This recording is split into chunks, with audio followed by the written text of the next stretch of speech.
콜린성 두드러기라고 해서 뜨거운 물에 샤워를 하거나 운동을 해서 땀 흘리거나 그렇게만 하면 두드러기 생긴다든지, 그리고 피부 묘기증이라고 해서 이렇게 긁으면 글씨를 쓰면 그 글씨 모양 그대로 자국이 남는다든지.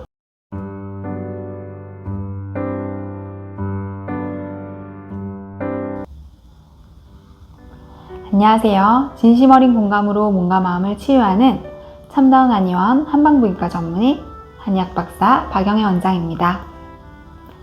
두드러기에 대해서 이야기를 나눠볼까 합니다.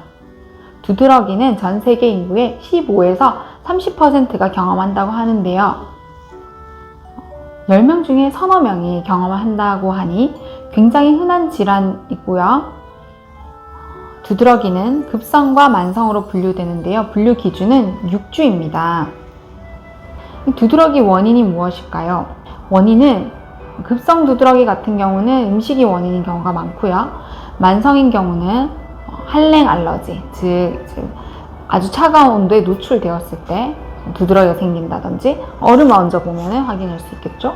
아니면 콜린성 두드러기라고 해서 뜨거운 물에 샤워를 하거나 운동을 해서 땀 흘리거나 그렇게만 하면 두드러기가 생긴다든지, 그리고 피부 묘기증이라고 해서 이렇게 긁으면 글씨를 쓰면 그 글씨 모양 그대로 자국이 남는다든지, 이런 이제 두드러기 외에는 원인 불명이라고 보는 것이 적합하고요.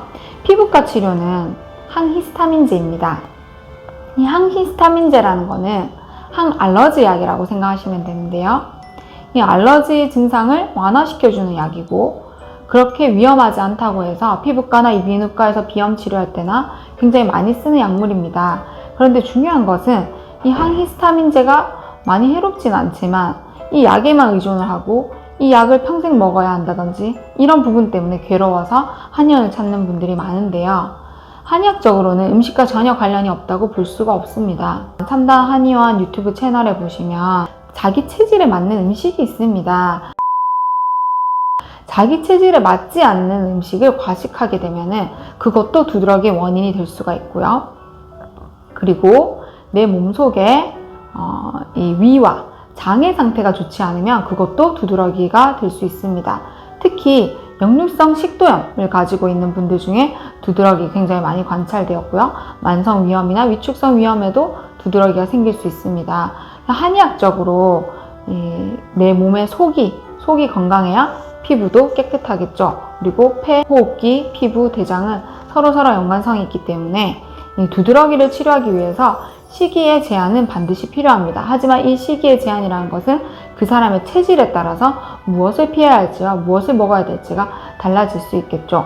그 다음으로는 이 속을 치료하는 그런 약재를 써서 위와 장의 상태를 건강하고 튼튼하고 깨끗하게 만들어줘야 되겠고요. 그리고 이게 가렵다는 표현을 하시는 분도 있고 또 따갑다는 표현을 하실 수도 있어요. 네, 가려움을 잡아준 약재가 따로 있고 따가움을 잡아준 약재가 따로 있는데, 피부가 건조하면서 따갑다고 하는 분들은 오히려 보습을 해줬을 때 더 좋아지는 경우가 있어서 보습제를 쓰면서 이 건조함을 촉촉하게 적셔주는 약물을 복용했을 때 더 효과가 좋아지는 경향이 있습니다. 다른 피부 질환과 달리 두드러기는 확 올라왔다가 또 확 내려가는, 즉 확 없어지는 경향이 있는데요. 그래서 병원에 오시기 전에 내가 하루에 몇 번, 어떤 시간대, 어떤 형태로 나타나는지를 기록을 하거나 이 핸드폰 카메라로 찍어서 오시면 굉장히 많은 도움이 됩니다. 이 두드러기 치료 기간은 통상적으로는 만성의 경우 3개월 정도면 이제 좋아진 경우가 굉장히 많았는데요. 다른 아토피라든지 건선이라든지 이런 난치성 피부 질환에 비해서는 두드러기가 치료가 잘 되는 편에 속했습니다. 두드러기에 대해서 궁금한 점 있으면 댓글 남겨주시고요.